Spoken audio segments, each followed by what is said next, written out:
Hey friends, welcome to another video. So today we're going to be unboxing the iPad 10th generation. So I got this in the yellow colorway because the yellow colorway looks absolutely beautiful. It's one of my favorite colorways. So let's get straight into the unboxing. So the unboxing experience is pretty much the same as all others.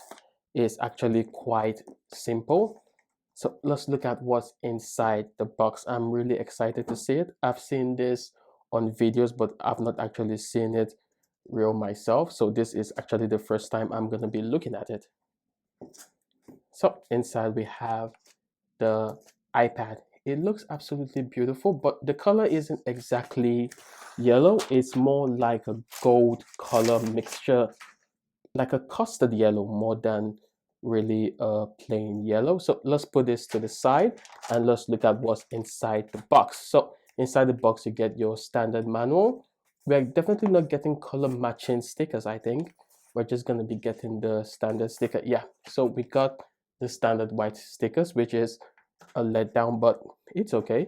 So we've got our charging brick and the charging cable as well. So that's pretty awesome. So let's put this to the side and let's have a look at the iPad itself.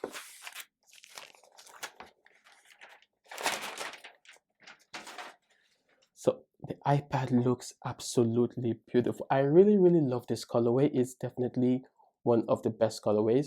And one of the things I'm most excited about this particular device is the front facing camera that you have here. That's definitely one of the best things. So let's turn this right on. So I actually got some accessories for this as well. So I got a pouch for the tablet. So let's just unbox this pretty quickly. So this is the BTS DNA collaboration pouch. It actually looks quite good. I like the way it feels and the way it looks is definitely really nice. And inside is quite soft. It's definitely gonna keep the iPad quite safe, and you have spaces for your chargers and your cables as well. So let's put this to the side, and there's also a protective cover for the tablet itself. So let's just open this straight up.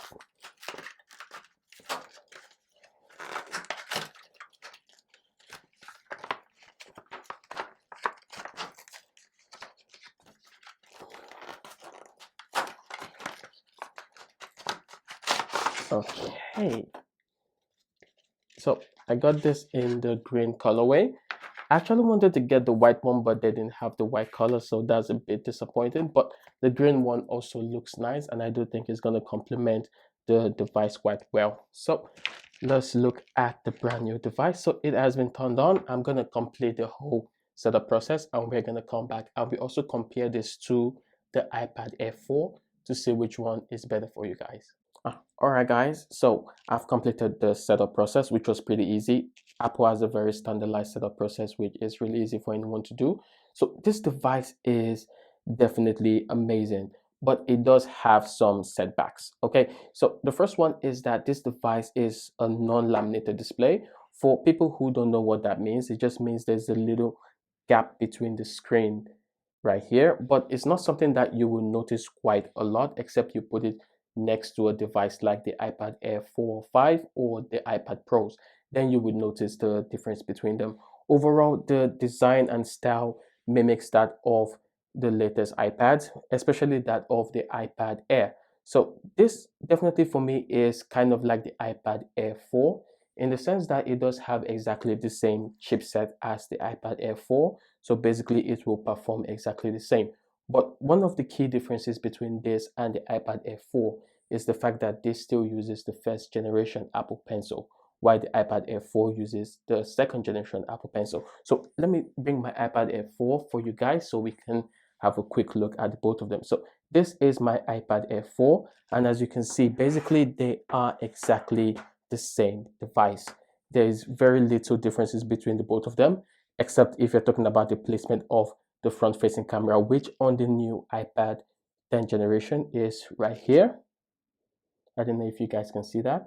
It's right in the middle of the screen, which is something that a lot of people love. I personally also love this fact as well. While that of the iPad Air 4 is at the top, which is standardized for most iPads, including the Pro versions.